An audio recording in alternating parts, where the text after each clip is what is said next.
ಮೋದಿಗೆ, ನರೇಂದ್ರ ಮೋದಿ ಅವ್ರಿಗೆ, ಯಡಿಯೂರಪ್ಪ ಅವ್ರಿಗೆ.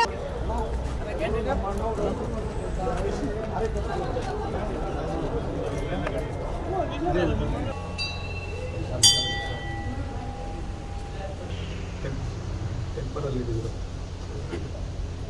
ಟೆಂಪಲ್ ಬಂದ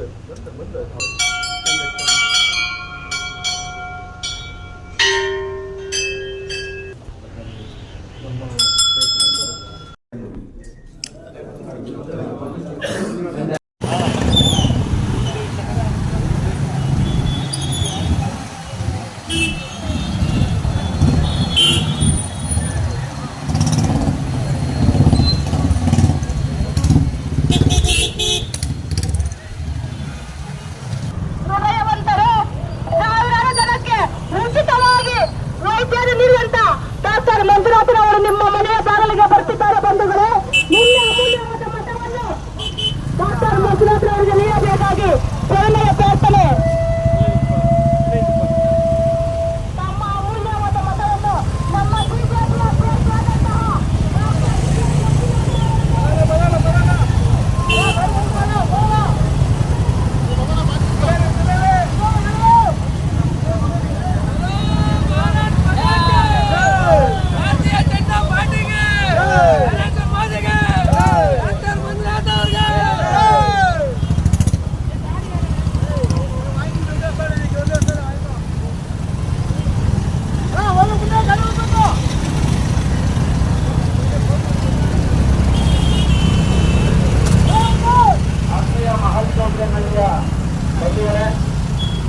ಅಭ್ಯರ್ಥಿ ಡಾಕ್ಟರ್ ಸಿ.ಎನ್. ಮಂಜುನಾಥ್ ಅವರು ತಮ್ಮ ಗ್ರಾಮಕ್ಕೆ ಆಗಮಿಸುತ್ತಾ ಇದ್ದಾರೆ. ಅವರಿಗೆ ಸ್ವಾಗತ ಕೋರುವ ಮುಖಾಂತರ ನಾವು ಮುಂದಿನ ಜಾಗಕ್ಕೆ ಹೋಗೋರಿದ್ದೇವೆ. ಜೈ ಭಲೋ ಭಾರತ್ ಮಾತಾ ಕಿ, ಜೈ ಭಲೋ ಭಾರತ್ ಮಾತಾ ಕಿ. ನಮ್ಮ ರಾಮಾಂಜನಿ ಅವರು ನಮ್ಮ ಮಾರ್ಗದರ್ಶಕರು. ತಾವೆಲ್ಲ ಈ ಗ್ರಾಮದ ಅತಿ ಹೆಚ್ಚಿನ ಬೆಂಬಲವನ್ನ ಭಾರತೀಯ ಜನತಾ ಪಕ್ಷದ ಇವರಿಗೆ ಕೊಡಬೇಕು. ಗ್ರಾಮಾಂತರದಿಂದ ಬಿಜೆಪಿ ಮತ್ತು ಜೆಡಿಎಸ್ NDA ಅಭ್ಯರ್ಥಿಯಾಗಿ ಬಿಜೆಪಿಯಿಂದ ಸ್ಪರ್ಧೆ ಮಾಡಿದ್ದೇನೆ. ಇಲ್ಲಿ ನಾನು ತಮ್ಮ ಮತಯಾಚನೆಗೆ ನಾನು ಬಂದಿದ್ದೇನೆ.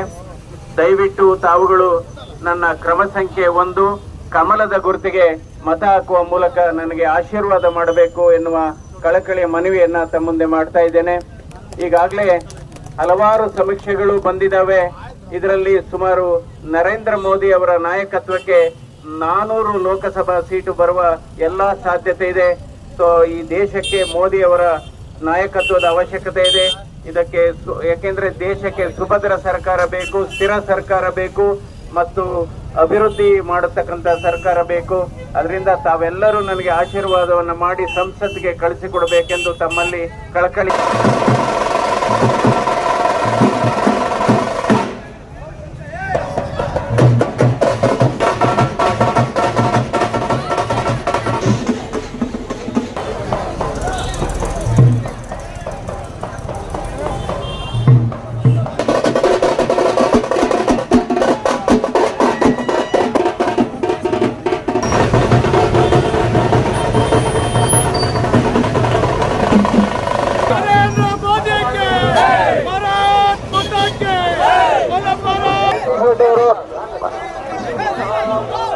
ಅವರಿಗೆ ಹೃದಯಪೂರ್ವಕವಾದಂತ ಅಭಿನಂದನೆಗಳನ್ನ ಸಲ್ಲಿಸ್ತಾ ಇದ್ದೇವೆ.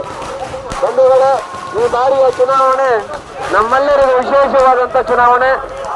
ಈ ಚುನಾವಣೆಯಲ್ಲಿ ಈ ದೇಶದ ಭದ್ರತೆಗಾಗಿ, ಈ ದೇಶದ ಆರ್ಥಿಕ ಪ್ರಗತಿಗಾಗಿ ಭಾರತವನ್ನ ವಿಶ್ವಗುರು ಮಾಡಲಿಕ್ಕೆ ಗೆಲ್ಲಬೇಕು ಅಥವಾ ಲೂಟಿ ಮಾಡುವಂತ ರಾಜಕಾರಣಿ ಗೆಲ್ಲಬೇಕು ಅಂತ ಈ ರಾಜ್ಯದ ಮತದಾರ, ಬೆಂಗಳೂರು ಗ್ರಾಮಾಧ್ಯಕ್ಷ ಮತದಾರ ದೇಶ ಪ್ರೇಮಿಯನ್ನ, ಸಮಾಜ ಸುಧಾರಕರನ್ನ ಗೆಲ್ಲಿಸ್ತಾರೆ. ಅದಕ್ಕಾಗಿ ತಮ್ಮಲ್ಲಿ ಪ್ರಾರ್ಥನೆ ಮಾಡ್ತೇನೆ, ಒಬ್ಬ ಸಮಾಜ ಸುಧಾರಕ ಈ ದೇಶದ, ಈ ರಾಜ್ಯದ ಹೃದಯನ ಗೆದ್ದಿದ್ದಕ್ಕಂಥ ಡಾಕ್ಟರ್ ಮಂಜುನಾಥ್ ಅವ್ರಿಗೆ ತಮ್ಮೆಲ್ಲರ ಮತವನ್ನು ಹಾಕಿ ಜಯಶೀಲನಾಗಿ ಮಾಡಬೇಕು.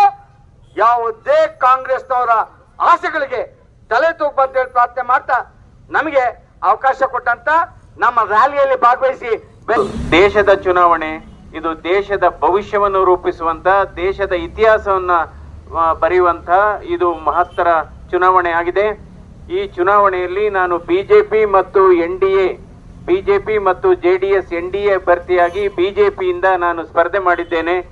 ನಾನು ಇವತ್ತು ತಮ್ಮ ಮನೆಯ ಬಾಗಿಲಿಗೆ ಬಂದು ಮತವನ್ನ ಕೇಳಿ ನನ್ನನ್ನು ಆಶೀರ್ವಾದ ಮಾಡಬೇಕು ಅಂತ ವಿನಂತಿ ಮಾಡ್ತಾ ಇದ್ದೇನೆ. ಕಳಕಳಿಯಿಂದ ತಮ್ಮೆಲ್ಲರ ಆಶೀರ್ವಾದ ನನಗೆ ಮಾಡಬೇಕು. ನನ್ನ ಕ್ರಮ ಸಂಖ್ಯೆ 1 ಆಗಿರುತ್ತೆ, ಕಮಲದ ಚಿಹ್ನೆ ಆಗಿರುತ್ತೆ. ಅದರ ಚುನಾವಣೆಯಲ್ಲೂ ಕೂಡ ಇದು ನಂಬರ್ 1 ಆಗಬೇಕು ಅಂತ ನಾನು ತಮ್ಮಿಂದ ಅಪೇಕ್ಷೆ ಮಾಡ್ತೇನೆ. ನನಗೊಂದು ಅವಕಾಶ ಕೊಡಿ, ನಾನು ನಿಮ್ಮ ಧ್ವನಿಯಾಗಿ, ನಿಮ್ಮ ಪ್ರತಿಧ್ವನಿಯಾಗಿ ಕೆಲಸ ಮಾಡ್ತೇನೆ. ಈಗಾಗಲೇ ಸನ್ಮಾನ್ಯ ನಾರಾಯಣ ಸ್ವಾಮಿಯವರು ಮತ್ತು ಮಂಜು ಅವರು ಹೇಳಿದ್ದಾರೆ, ಏನೇನು ಆಗಿದೆ, ಏನೇನು ಆಗಬೇಕು ಅಂತ ಹೇಳಿದ್ದಾರೆ. ಯಾಕೆಂದ್ರೆ ಇವತ್ತು ಮತದಾನ ಅನ್ನೋದು ಬಹಳ, ಈ ರಕ್ತದಾನ ಅಂದ್ರೆ ಒಂದು ಪ್ರಾಣ ಉಳಿಯುತ್ತೆ. ಆದ್ರೆ ನೀವು ತಮ್ಮ ಅಮೂಲ್ಯವಾದ ಮತವನ್ನ ನನಗೆ ಕೊಡುವ ಮೂಲಕ, ಬಿಜೆಪಿಗೆ ಕೊಡುವ ಮೂಲಕ ಇಡೀ ಪ್ರಜಾಪ್ರಭುತ್ವದ ದಕ್ಷತೆ ಉಳಿತೆ, ಪ್ರಜಾಪ್ರಭುತ್ವ ಉಳಿಯುತ್ತೆ, ದೇಶದ ಸುಭದ್ರತೆ ಉಳಿಯುತ್ತೆ ಅಂತ ನಾನು ಹೇಳ್ತೇನೆ. ಯಾಕೆಂದ್ರೆ ಇವತ್ತು ಈ ಭಾರತ ದೇಶ 2 ಭಾರತವನ್ನ ನೋಡ್ತೇವೆ. ವಿಮಾನದಿಂದ ಭಾರತವನ್ನ ನೋಡಿದ್ರೆ ಅದರ ಚಿತ್ರಣ ಬೇರೆ, ಆದರೆ ರೈಲಿನಲ್ಲಿ ಪ್ರಯಾಣ ಮಾಡತಕ್ಕಂತ ಸಂದರ್ಭದಲ್ಲಿ ನಾವು ನಿಜವಾದ ಭಾರತವನ್ನ ನೋಡ್ತೇವೆ. ರೈಲಿನ 2 ಹಳಿಯ ಬದಿಯಲ್ಲಿ ಬಡತನವನ್ನ ನೋಡ್ತೇವೆ, ನೀರಿನ ಸಮಸ್ಯೆಗಳನ್ನ ನೋಡ್ತೇವೆ, ನಂತರ ಶೌಚಾಲಯದ ಸಮಸ್ಯೆ, ರೈತರ ಸಮಸ್ಯೆ, ಕೂಲಿ ಕಾರ್ಮಿಕರ ಸಮಸ್ಯೆ. ಮತ್ತು ಇದನ್ನೆಲ್ಲ ಕಳೆದ 10 ವರ್ಷದಲ್ಲಿ ನರೇಂದ್ರ ಮೋದಿ ಅವರ ಸರ್ಕಾರ ಈ ರೈಲಿನಲ್ಲಿ ಕಂಡಂತ ಭಾರತದ ಸಮಸ್ಯೆಗಳಿಗೆ ಸ್ಪಂದಿಸಿದ್ದಾರೆ. ಅದರಲ್ಲಿ ಗ್ಯಾಸ್ ಕನೆಕ್ಷನ್ ಕೊಟ್ಟಿದ್ದಾರೆ, ಅದು ಕುಡಿಯೋ ನೀರಿನ ಕೊಟ್ಟಿದ್ದಾರೆ, ಶೌಚಾಲಯಗಳನ್ನ ಕಟ್ಟಿದ್ದಾರೆ, ರೈತರಿಗೆ 6,000 ರೂಪಾಯಿ ಪ್ರತಿ ವರ್ಷ ಕೊಟ್ಟಿದ್ದಾರೆ. ಅದರಿಂದ ಇವತ್ತು ನಾವು ನರೇಂದ್ರ ಮೋದಿ ಅವರ ಕೈಯನ್ನ ಬಲಪಡಿಸಬೇಕು. ಈ ದೇಶಕ್ಕೆ ಸ್ಥಿರ ಸರ್ಕಾರ ಬೇಕು, ಸುಭದ್ರ ಸರ್ಕಾರ ಬೇಕು. ಇಡೀ ವಿಶ್ವ, ಇಡೀ ಪ್ರಪಂಚವೇ ನರೇಂದ್ರ ಮೋದಿ ಅವರ ಹೊಗಳುತ್ತಾ ಇದೆ, ಮೆಚ್ಚುಗೆ ವ್ಯಕ್ತಪಡ್ತಾ ಇದೆ. ತಮ್ಮೊಂದಿಗೆ ಮತ್ತೊಂದು ತಮ್ಮಲ್ಲಿ ಮನವಿ, ನನಗೆ ಅವಕಾಶ ಕೊಡಿ, ನನ್ನನ್ನು ಆಶೀರ್ವದಿಸಿ, ಕಮಲದ ಚಿಹ್ನೆಗೆ ಕ್ರಮ ಸಂಖ್ಯೆ 1ಕ್ಕೆ ತಮ್ಮ ಮತವನ್ನು ಕೊಡೋದ ಮೂಲಕ ನನ್ನನ್ನು ಆಯ್ಕೆ ಮಾಡಬೇಕೆಂದು ತಮ್ಮಲ್ಲಿ ಮನವಿ ಮಾಡ್ತೇನೆ. ನಮಸ್ಕಾರ. ಡಾಕ್ಟರ್ ಮಂಜುನಾಥ್ ಅವರ ಹಿರಿಯ ನಾಯಕರುಗಳು ವಾಲಂಟರಿಯಾಗಿ ಬಂದು ನಾವು NDA ಪರವಾಗಿ ಮತವನ್ನು ನೀಡ್ತೀವಿ ಅಂತ ಹೇಳಿದ್ದಾರೆ. ಅವರೆಲ್ಲರಿಗೂ ಸಹ ನಮ್ಮ ಗ್ರಾಮ ಪಂಚಾಯಿತಿಯ ಭಾರತೀಯ ಜನತಾ ಪಕ್ಷದ ಪರವಾಗಿ ಧನ್ಯವಾದಗಳನ್ನು ತಿಳಿಸ್ತಾ ಇದ್ದೇನೆ.